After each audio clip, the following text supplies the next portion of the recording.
Let us pray. Eternal God, our Creator, we give you praise for this day. We thank you for allowing us to assemble ourselves together in this space.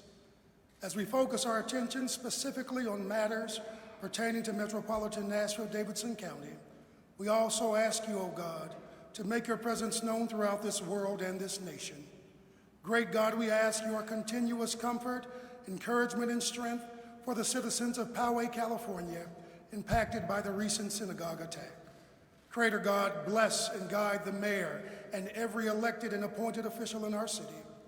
Help us all as citizens, O God, to recommit ourselves to do the work of justice, to love mercy, and to walk with humility before you. These things we pray in your name. Amen.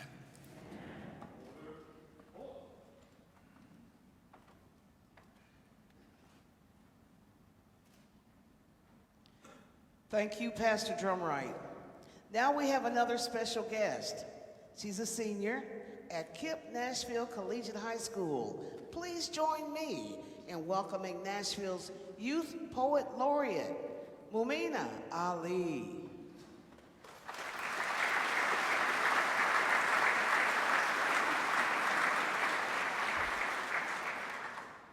Let me tell you a story about the time I strayed away from my path and fell into a trap of colorful expectations in order to fit in.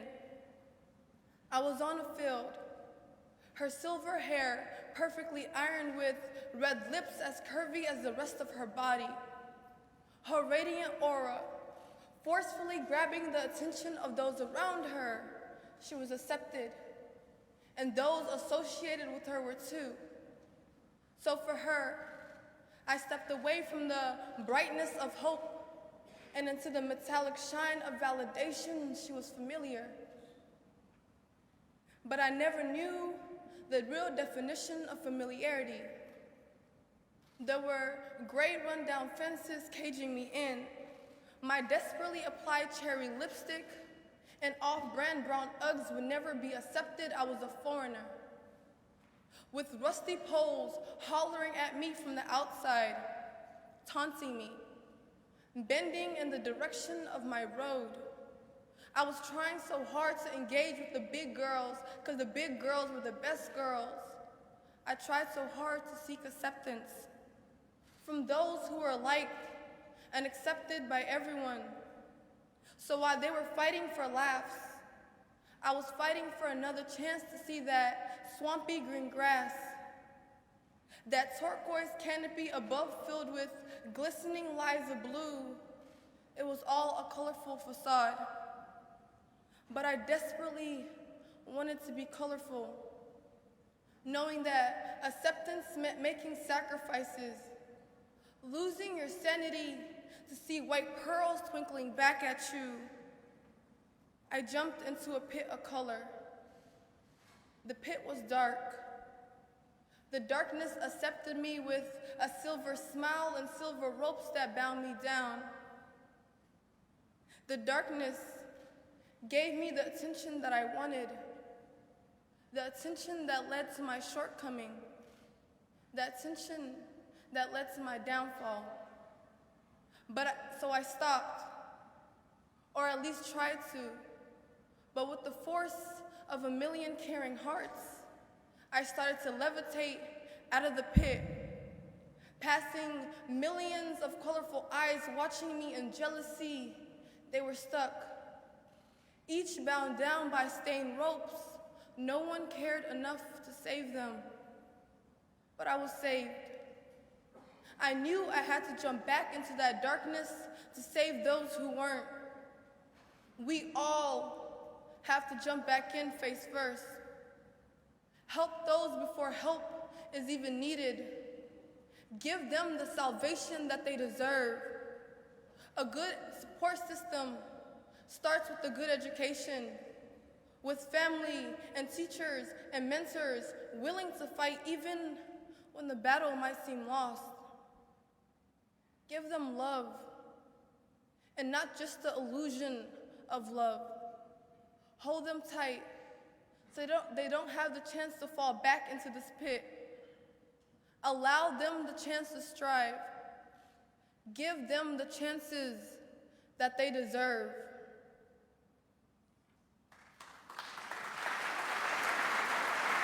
Seated. You may be seated. Thank you, Mumina, for that beautiful performance. Now it's my pleasure to bring on another group of talented young people. Today's special musical guest, the Whites Creek High School Cobra Concert Choir.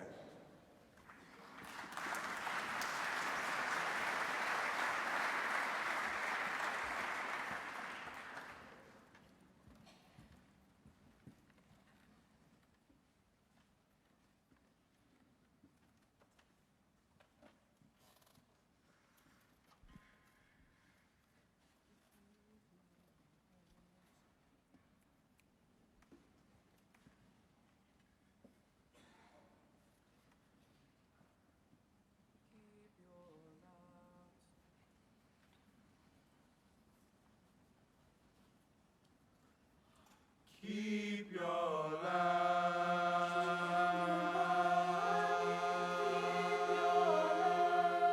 trimmed and burning. Keep your lamps trimmed and burning.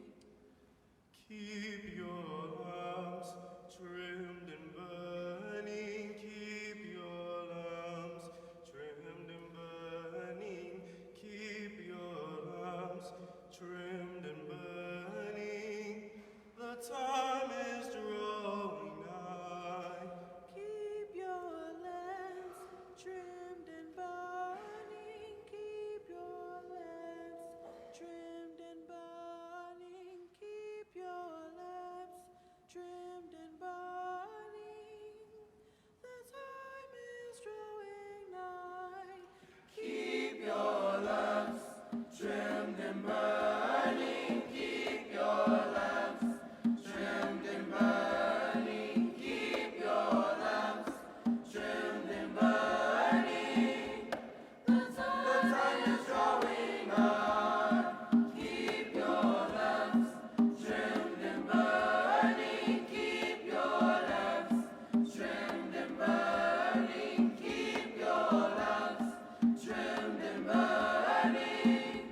The time is drawing nigh. Children, don't get weary.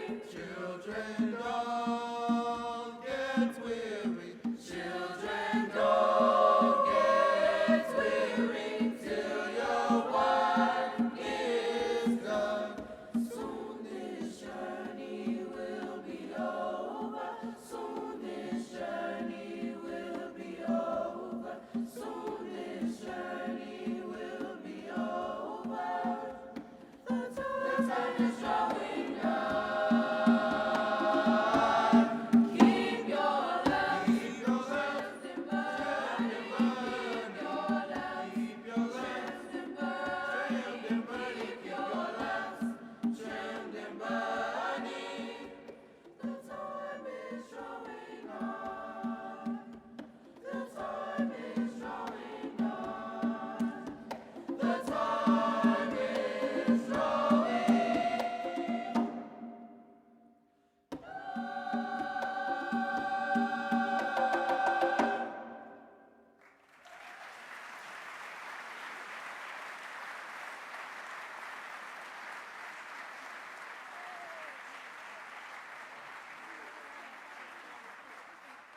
Thank you. That was two beautiful performances by Nashville's youth. Give them another hand, please.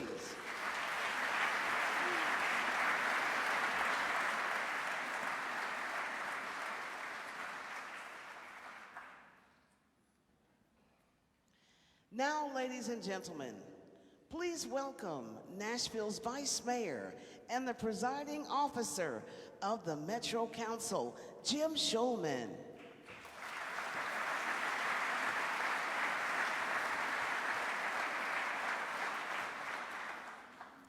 Knew I put my glasses somewhere.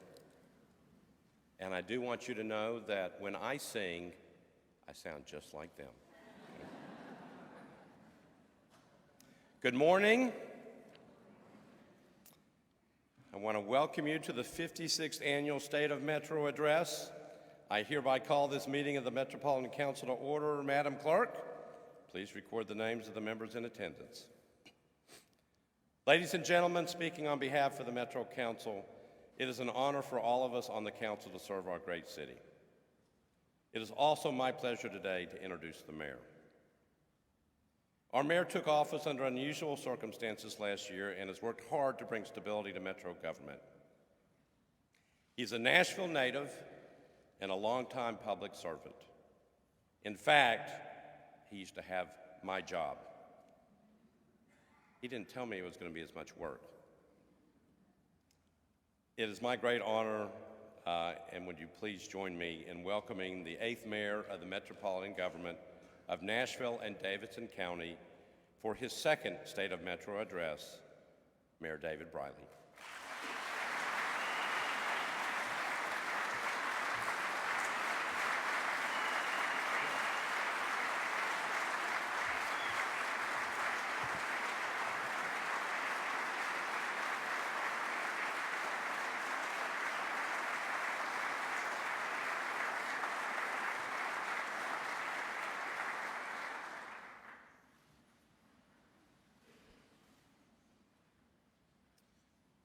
Jim cannot sing like that. It's not proper to lie at the beginning of the speech, Jim. It is not proper. A year after facing one of Metro's most challenging moments, Nashville is strong, widely admired, resilient, and welcoming. I am proud and privileged to lead this city. At the outset, let me say something about the speech. This is not going to be a speech about promises. This is going to be a speech about progress. Good morning, and thank you for coming to the Metro Nashville Public Library. It is a place full of stories. What better place to tell Nashville's still evolving story of ambitions, of challenges, and opportunities. So let's talk about that story just a little bit. And though I hate to jump ahead, I have a spoiler alert for you. Nashville will keep growing. In just the last year, more than 8,600 new jobs have been announced by leading companies across this country.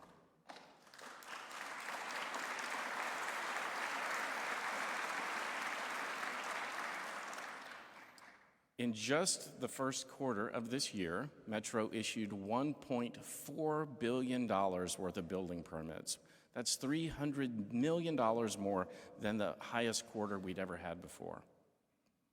The challenge now is managing that growth and protecting this great city. Another spoiler alert.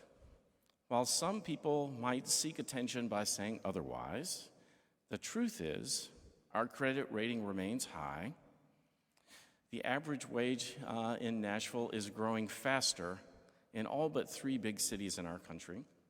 Our revenues are up more than 4%. Crime is down in nearly every category. And 15 million people visited our city in 2018. They all came back last weekend as well.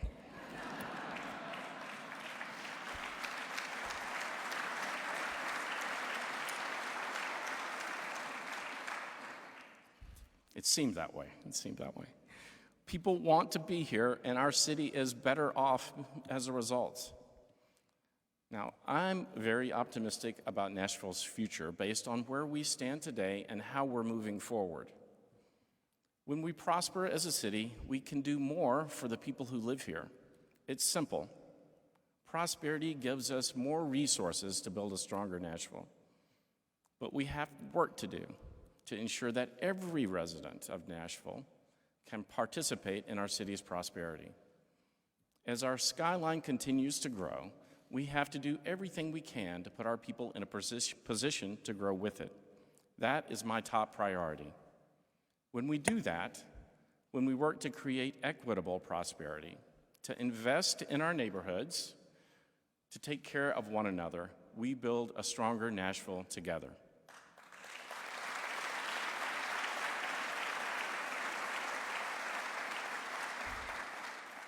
This all boils down to 4 priorities: education, public safety, building economic prosperity, and quality of life. Those are the biggest keys to our progress, and we're making a lot of it.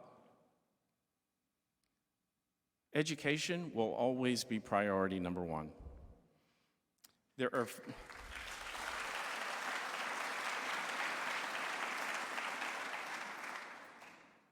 are few things that are more important, more essential to building a strong Nashville than having great public schools. The truth is, we do have a ways to go. But first, I want to be clear. We have pockets of great success across our county in our public school system. For example, 35 Maplewood High School students have worked tirelessly for the past 3 years to build a national literacy movement called Project Lit, which now includes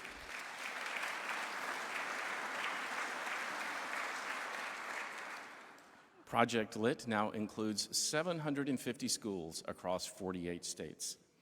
These students are leading important change around equity and access to books, and 13 of these seniors earned full scholarships to Belmont University. They deserve a round of applause.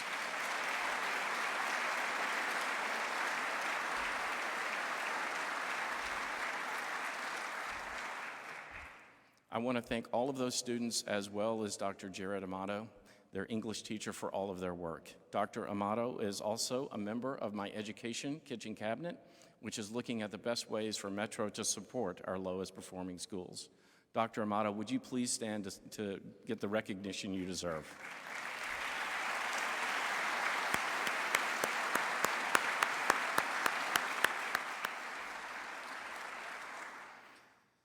Amazing things are happening in our classrooms and in our Metro schools, and we have some of the hardest working teachers in the nation.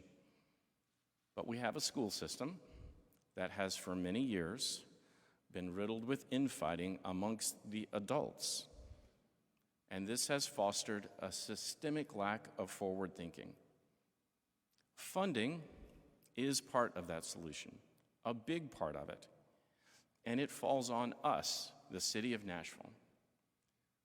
While the state of Tennessee will spend an additional $100 million plus on public education, on K through 12 education this year, more than $100 million will be spent by the state in new money.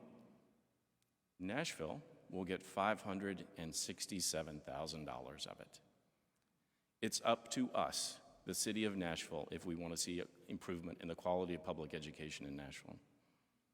Every year, by far, the largest portion of our budget is dedicated to education, and schools will continue to be the single largest area for support in our budget. This increase will allow the administration to give all teachers and support staff a 3% raise.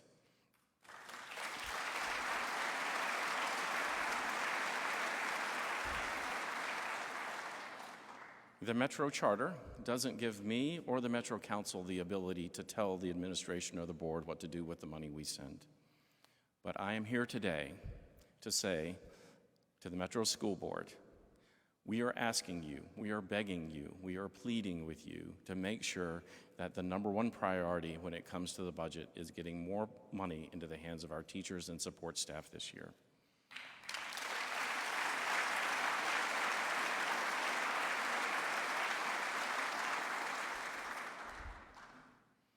I recognize and share the growing sense that teachers should get a much larger raise and that Metro schools should get a much larger budget increase. I'm recommending this year as much of an increase as possible for education. And I'm committed to a multi-year approach to make sure that we adjust salaries at MNPS to reflect the value and the importance of our school system. Now, we also know it's not just about the money. It's also about the culture. And I'm as committed to changing the culture as I am to changing and increasing teacher pay. We have seen what a change in culture can do for our lowest performing schools. We've seen it at Napier Elementary, which I visited just a few weeks ago. I want to publicly thank the principal of Napier who's joined us here today, Dr. Watisha Lawless, for her great work in getting Napier off the priority list and bringing community together.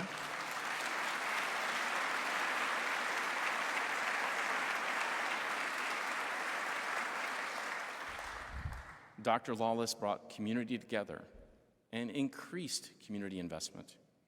She and her team rewrote Napier's narrative and showed the progress that's possible when we work together. Dr. Lawless, will you please stand and get another round of applause?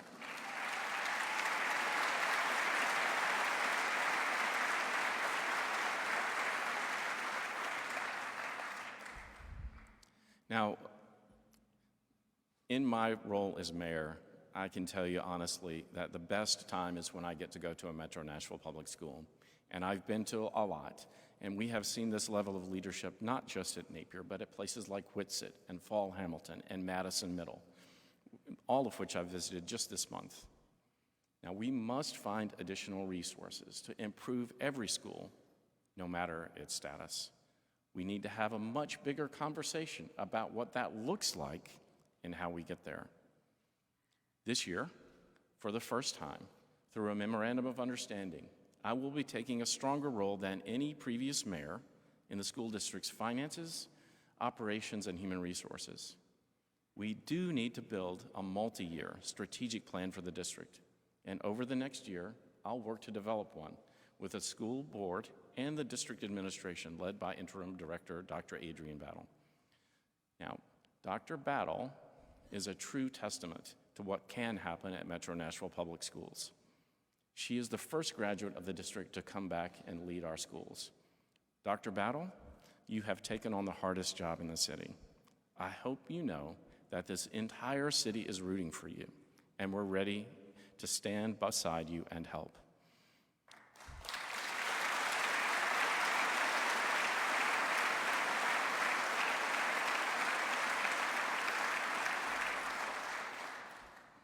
I'd ask you to stand and get another round of applause. They keep jumping ahead. And Dr. Battle, please stand up.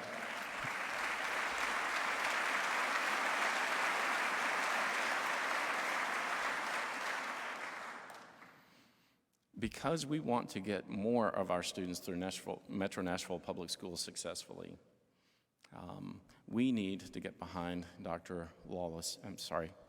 Battle, more than ever before, more than any other administrator we have ever had at Metro Nashville Public Schools. Now is the moment for us to get behind the director of the public school system.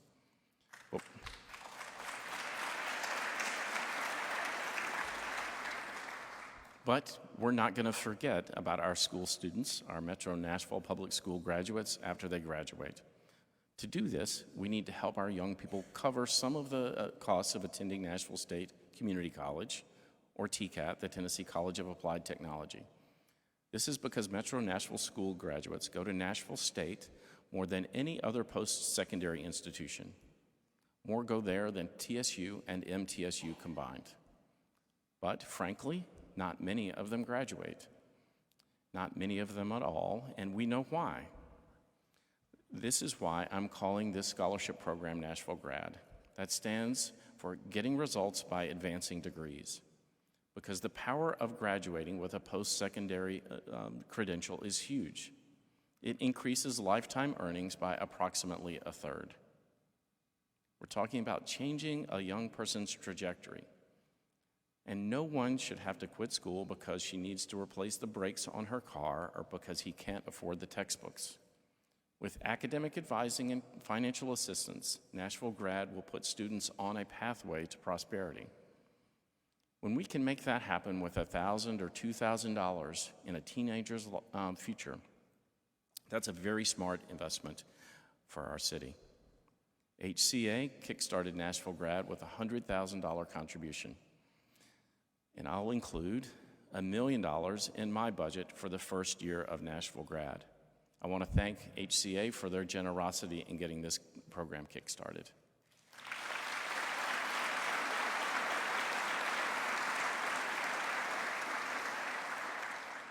I'm especially grateful to Dr. Shauna Jackson, the president of Nashville State Community College, who couldn't be with us today, and Dr. Julie Williams, the dean of Social and Behavioral Sciences, for working with us to get Nashville Grad off the ground. Thank you, Dr. Williams. If you would please stand to be recognized.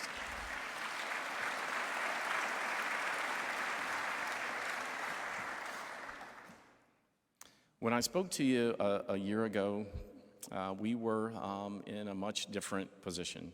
I said from this very spot that sacrifice would lead to success. We had to get Metro's budget under control. We had to live within our means. And Metro departments did that. They stepped up and lived within their means last year. Our plan worked.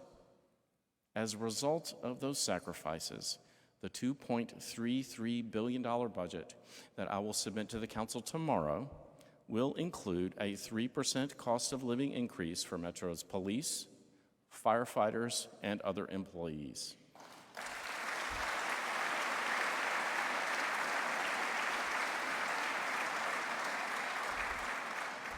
Most employees will also get an increase because of longevity or merit. I will also recommend that we increase starting pay for our police officers by 6.4%.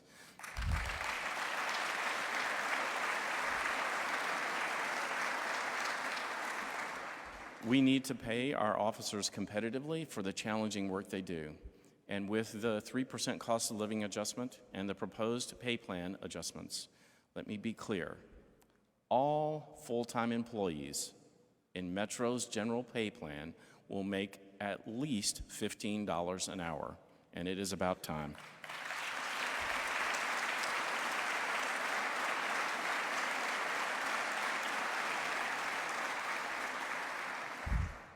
And while we're here, let me say a little bit more about last weekend. None of that would have happened except for the hard work and sacrifice of Metro employees.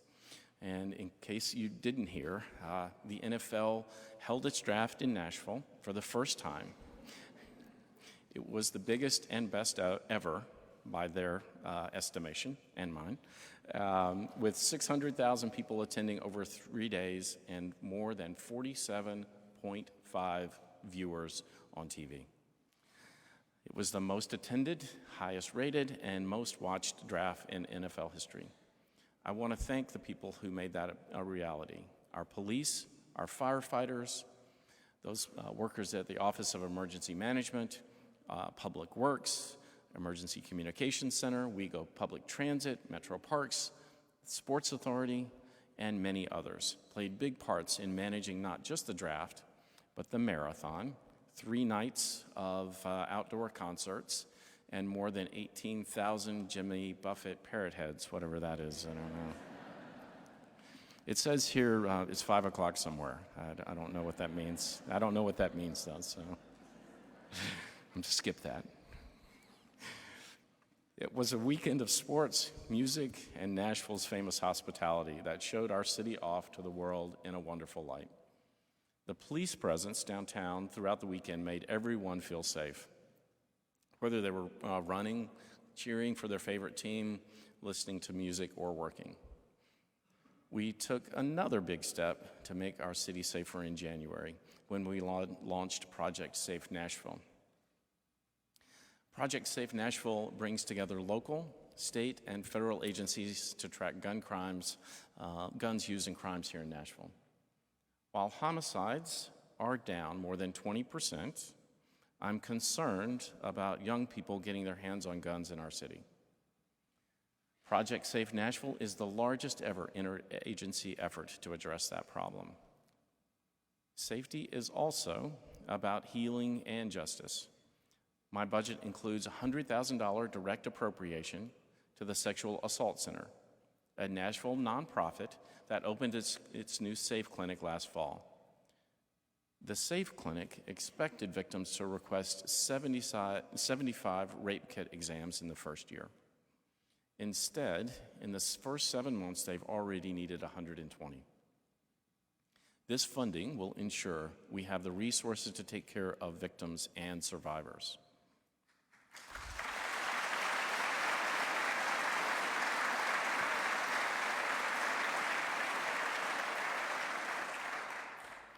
The Metro Family Safety Center, which we opened this year next to the new police headquarters on Murfreesboro Road, also is doing great work for survivors of domestic violence, child abuse, elder abuse, and sexual assault.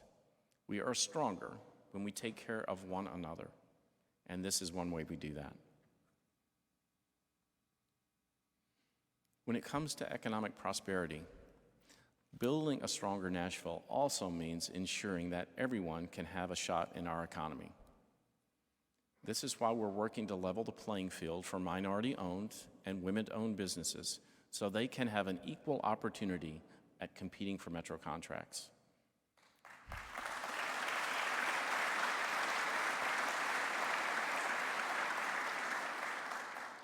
When you're running a business, your gender or your race, frankly, shouldn't matter. We all know that.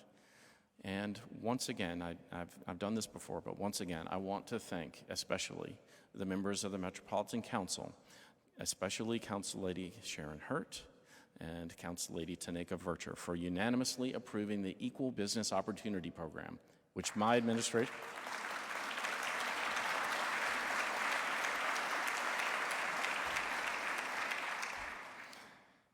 That program is the result of a much-needed disparity study that my administration put together at the very outset.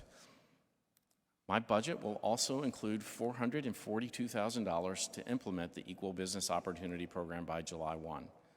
For decades,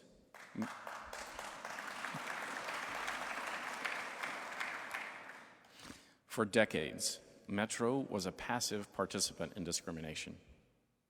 But because of the hard work we have done, that era is over.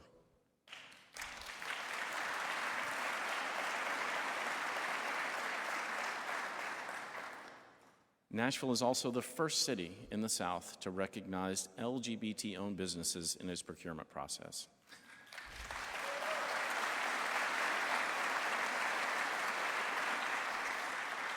I was extremely proud to sign that executive order because who you love or how you identify shouldn't matter at all when you're doing business with Metro. And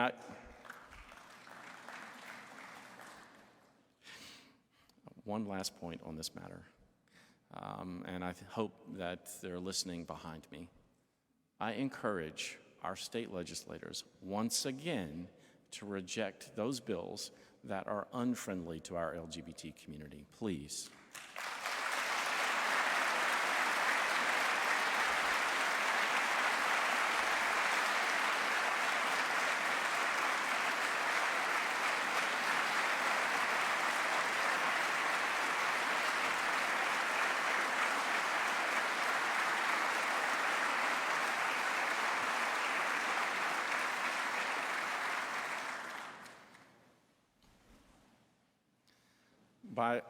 I think people wanted to stand. There we go. By opening up Metro procurement, we're giving more small business owners, black and white, gay and straight, Nashville-born and foreign-born, a chance to thrive. That's the kind of progress that allows people to grow their businesses and create wealth. Prosperity gives us more resources to build a stronger Nashville. In that vein, we're making an investment in affordable housing unlike any we've ever seen. With my new plan, which is called Under One Roof 2029, we'll invest $500 million, $500 million over the next 10 years. And we'll ask the private sector to invest another $250 million so that Nashvillians can afford to stay in the city they love. Our growth and the revenue it brings increases our capacity to make that kind of investment. This investment will help MDHA and other developers build more than 10,000 affordable and workforce units. It will deconcentrate poverty by creating mixed income communities, the kinds of communities where police officers, downtown workers, young families, and teachers can live together near the core of our city.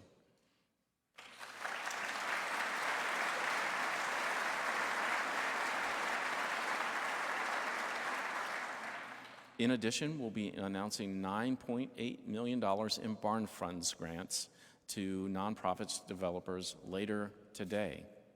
These awards will fuel the construction and preservation of hundreds of affordable housing units. And HUD, the U.S. Department of Housing and Urban Development, is excited to help us build even more deeply affordable units, which will increase our stock by almost 20%. This approach is going to stand out amongst our peers across the United States. I can tell you other cities would love to be able to tackle their affordable housing needs with as many tools and as many public, private, and nonprofit partners as we're bringing to the table.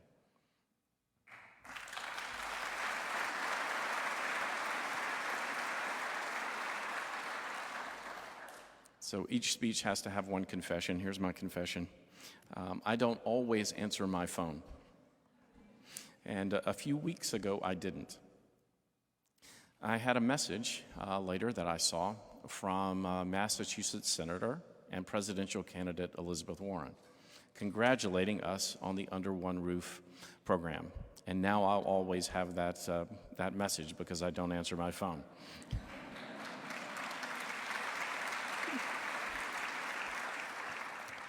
Not a presidential endorsement, no, it is not. Senator Warren is joined by the mayors of DC and Boston and Atlanta in their praise of this bold approach. We have made a lot of progress on housing. We've been innovative, but we have more to do.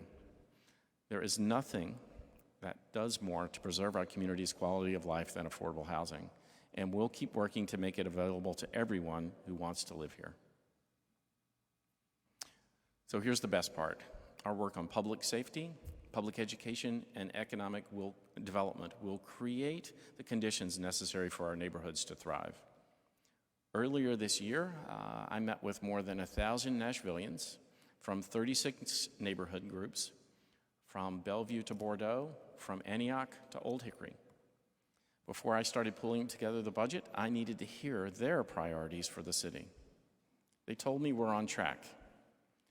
We need to focus on schools, public safety, the economy, and transportation solutions. My operating budget will reflect those priorities, just like the capital spending plan we submitted last fall. That was a $351 million plan to build and improve infrastructure across the city with schools, parks, sidewalks, roads, affordable housing, a new branch library in Donaldson, a new park in Antioch, and much more. We're already working on next year's capital spending plan, which we will announce in the fall. Again, prosperity gives us more resources to build a stronger Nashville. Consistently staying on top of the city's infrastructure needs is necessary so we can sustain strong neighborhoods and raise our quality of life. But we have to be responsible about those investments. My budget also makes debt service a priority, with a 15% increase in the funds that will go towards retiring Metro's debt. While it's critical that we continue to invest in our city's future, we have to be responsible about paying back what we owe in a timely manner. Sustaining strong neighborhoods also requires staying on top of the issues that crop up every day. The two-bedroom pothole that seems to swallow your car, the stoplight that stopped working, the short-term rental owner who's good at disturbing the neighborhood and bad at following the rules. To that last point, my budget will include funding to add 2 additional full-time codes inspectors to focus exclusively on short-term rentals.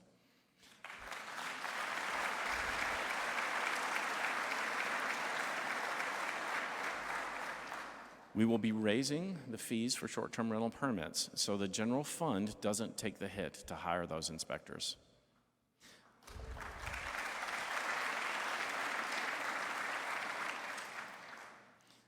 We rely on citizens to help us stay on top of these issues, and now it's easier with Hub Nashville. It's a terrific one-stop shop you can find at hub.nashville.gov or by downloading the app.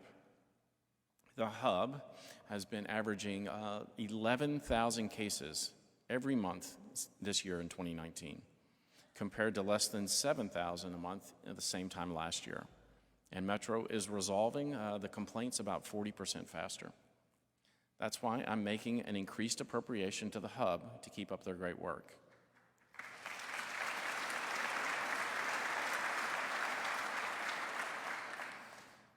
Now, downtown is a neighborhood too, and we'll continue to invest in it.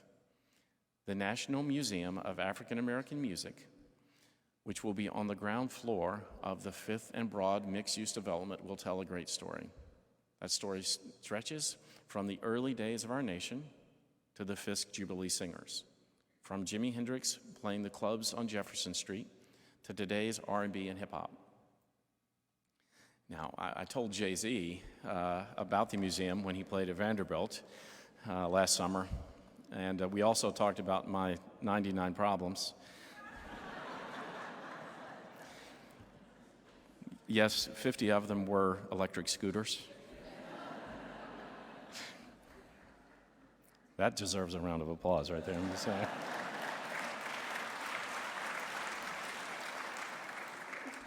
Right, Councilman Elrod?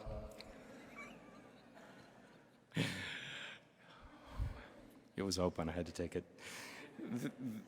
This museum will tell a national and even an international story, and it will have an audience to match. It's a city that's worth, it's an investment that's worth the city's investment.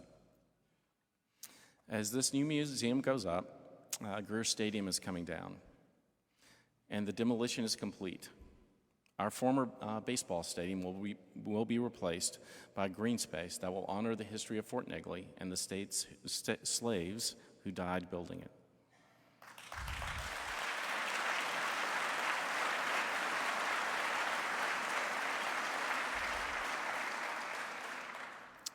That history is a 150-year-old scar on our city, and we need to acknowledge it. That was my first major announcement as mayor, because I know how important it is that we work towards racial reconciliation and towards increasing green space in our city. While we're thinking about the past, we also need to focus on the future and confront climate change. Cities have to lead in this area, and Nashville is.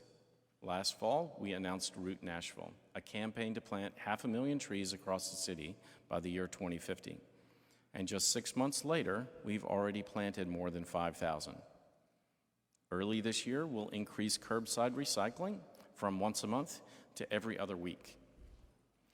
We doubled the number of solar panels on Metro buildings, and Metro General Services continues to make its buildings and vehicles more sustainable. We can also do a lot for our environment through multimodal transportation.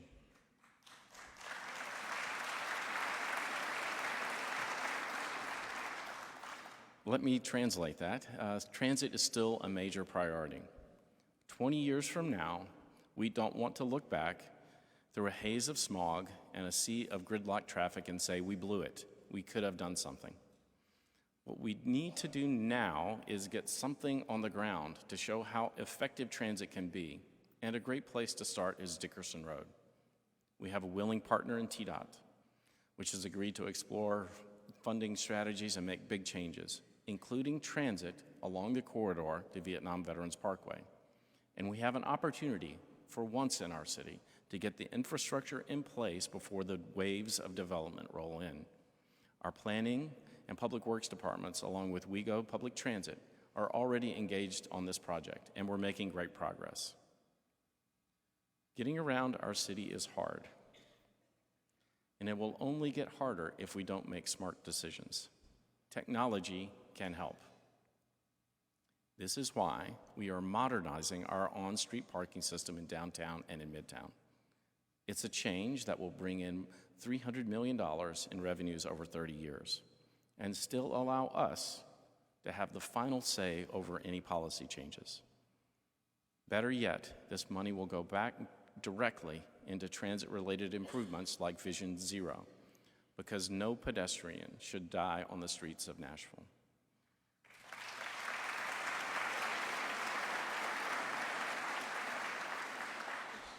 This is smart policy. We stay in complete control and everyone wins, except for the guy who likes to park at a meter all day and not pay. To that guy, I say, I'm sorry. Before I close, I want to thank Vice Mayor Jim Schulman, Council Pro Tem Berkeley Allen, Budget and Finance Chair Tanika Vercher, and every other member of the Metro Council for being my partners in the work of leading the city. We've done a lot of good things in just 1 year, and I look forward to much more. Thank you to all of the other Davidson County elected officials who are here today, our Metro department heads, our state legislative delegation, the congressional staff, and our judges for your public service. I also want to thank the Metro Nashville Police and Fire Joint Color Guard, our youth poet laureate Muna Ali, the Whites Creek High School Cobra Concert Choir, Kassar Abdullah, Pastor Daryl Drumright, and our announcer Sharon Kay.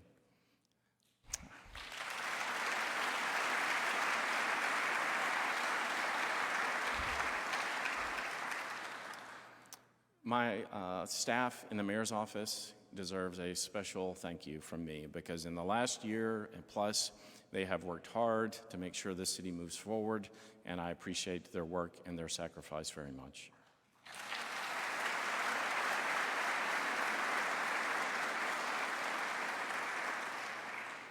And thank you to the Nashville Public Library for hosting us in this beautiful building again today. After I graduated from college, I spent more than 10 years living in other cities and other countries. I learned another language, and I learned a lot about what doesn't work when it comes to building communities. Jody and I moved back here because the city had changed a lot for the better. And we thought we could come to Nashville and make it an even greater city. We could help. In 10 years, Nashville will be 250 years old. And what do we want to do in those 10 years? What do we want to do as a city in those 10 years? When 2029 comes around, I want to see that each and every child has an opportunity to get a great public education. I want to see a city with fewer gun crimes. I want to see more affordable housing options. I want to see transportation options for commuters and folks who live here. I want to see a city where everyone has a chance to prosper. That's what progress looks like to me.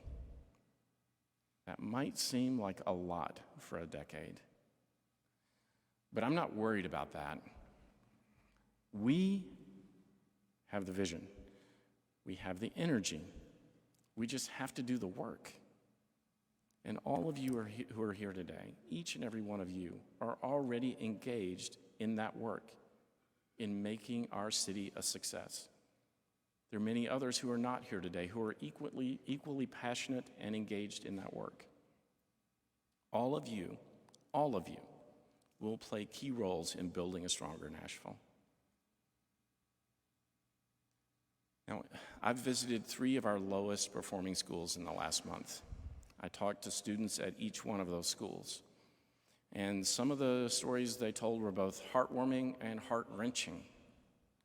I found out after one visit that a young girl, a 4th grader, who had recently moved here from Guatemala, was touched by the fact that I could speak Spanish. I was equally touched by her smile. I hope she knows that. But I also heard stories of children experiencing trauma that prevents them from reaching their fullest potential. That's who I'm working for. It's the kids who don't have the opportunities they deserve that I'm fighting for. That's why we work to create jobs. That's why we work to improve schools and give students the resources they need. That's why we're doing the things I've talked about today. I am eager to fight that fight for a long time. Nashville is one of the greatest places in the world to live. There is no question about that. We've been called the friendliest city. We've been called the it city. But both those labels came from outside. It's time for Nashville to earn a new label, a label we give ourselves, the most equitable city.